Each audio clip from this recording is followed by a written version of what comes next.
Obviously it feels good. You really never want to be the team chasing anybody. So hopefully we can keep playing well. Obviously there's a lot of season left.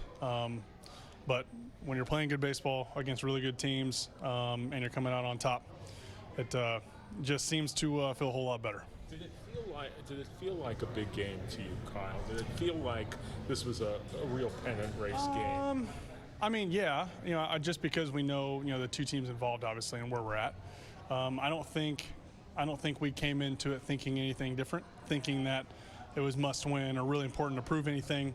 For us, we've just been playing really well in first games of the series, and I think after the game, just sitting there talking about just real quick, that was a big win, not because of the standings or anything. It was big because it was the first game of the series and you set the tone, and it's a whole lot easier to win a series when you win the first one. So for us, that's really our focus, trying to stay one at a time and understanding that even 4 wins here doesn't seal anything. We got to play 2 more months of really good baseball if we want to win this division.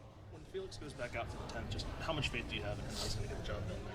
Yeah, I was sitting in the locker room with Baker at the time and watching it, and after the first pitch out, I was telling him, I was like, man, I hope he can get through this in a few pitches and see if maybe he can go back out.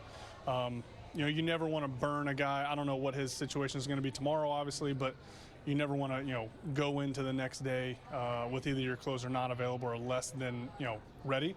But yeah, I think having a short inning allowed him to do that. And so to state how much faith we have when Felix is on the mound, I don't know that I can do that and do it justice. So he's obviously really, really good. And, to end it on a double play, I don't know how many double plays he's gotten this year, but ending on a double play is pretty good. What does it show about this team that in the top of the 10th, a veteran lays down a sac bunt and then a rookie in his 11th game hits a sacrifice fly?